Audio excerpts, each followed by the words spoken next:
जी दोस्तों, मैं हूं शेफ इकबाल शाह, मौजूद है लाल किला रेस्टोरेंट कराची से। और आज बहुत ही खास रेसिपी शेयर करते हैं हनी चिकन विंग्स की। चलते हैं रेसिपी की तरफ, रहिएगा हमारे साथ। हनी चिकन विंग्स बनाने के लिए नमक, सफेद मिर्च, काली मिर्च, सोया सॉस, अदरक लहसुन शामिल करने के बाद अच्छी तरह से करना है मिक्स। फिर ऐड करना है कॉर्नफ्लावर, मैदा और अंडा मिलाने के बाद अच्छी तरह से कर लेना है मैरिनेट। मैरिनेट करने के बाद इसे ऑयल में करना है फ्राई।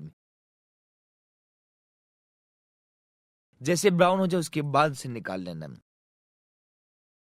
हनी सॉस बनाने के लिए ऑयल में शामिल करना अदरक लहसुन पिसा हुआ और हल्का सा सौते करना। उसके बाद शामिल करना है शहद, टमाटो केचप, काली मिर्च, नमक, सफेद मिर्च, लाल मिर्च कुटी हुई।